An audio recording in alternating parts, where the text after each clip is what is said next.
Once upon a time, Canadian screenwriters helped found ACTRA. But writers in ACTRA were vastly outnumbered. When it came to bargaining, screenwriter issues like receiving proper credit and getting paid on time always seemed to take a back seat to things like on-set lunches. We were literally fighting over sodas and lunchboxes. Writers had the 5th floor of ACTRA's Toronto building. There was little contact between ACTRA on floors 3 and 4, outside of a lot of tense board meetings.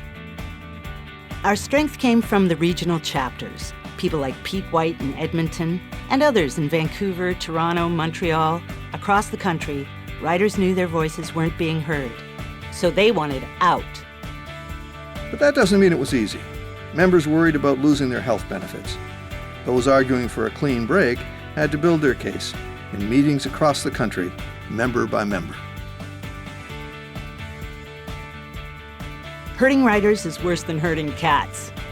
After a lot of planning and several close votes, the path to full separation was clear. But there was no time for celebration. The new Writers Guild of Canada was flat broke.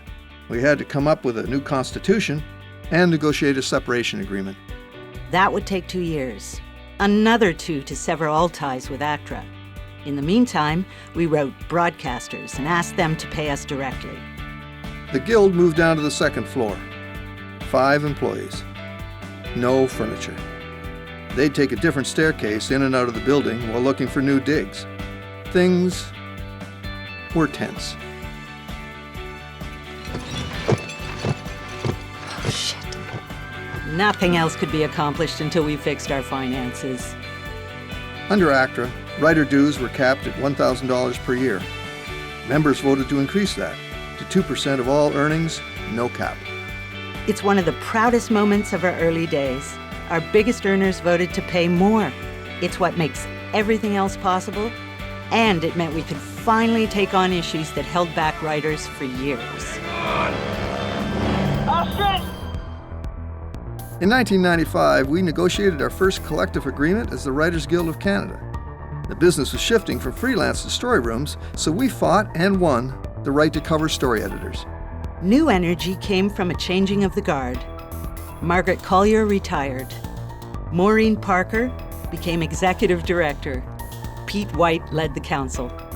We slowly built our finances, enforced the new agreement, hired more staff. It was time for that celebration.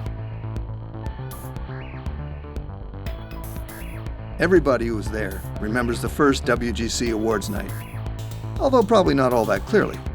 Then called the Top 10 Awards, WGC writers gathered to hand out statuettes that, well, let's just say they weren't quite ready for prime time. Through the years, the awards grew in stature and statute, celebrating the value of the foundation document of all TV and film projects, the script. Then came the Showrunner Award, recognizing the shift in how TV was made. And our little newsletter became a glossy magazine.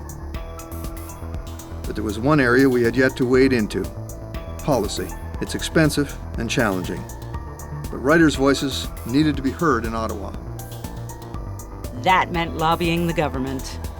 And that's not always the most comfortable experience.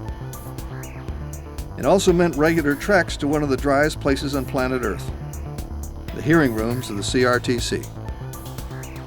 We win some and we lose some, but it's the writer's voice at the CRTC that always argues, eloquently, for a place for Canadians telling Canadian stories.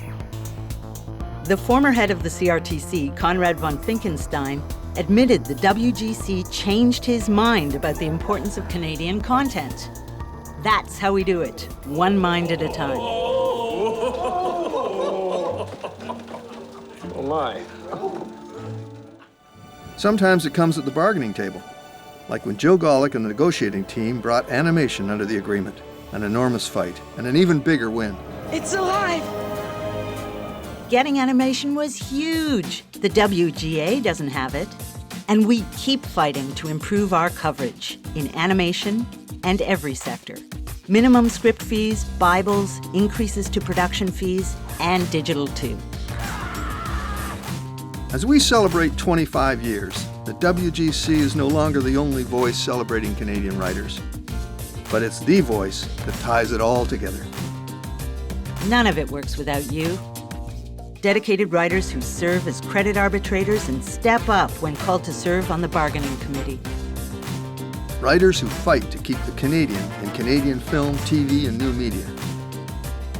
25 years ago, we wanted a voice. But somewhere along the way, we formed a chorus.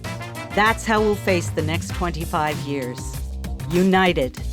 Together. We're a family now. We need to stick together.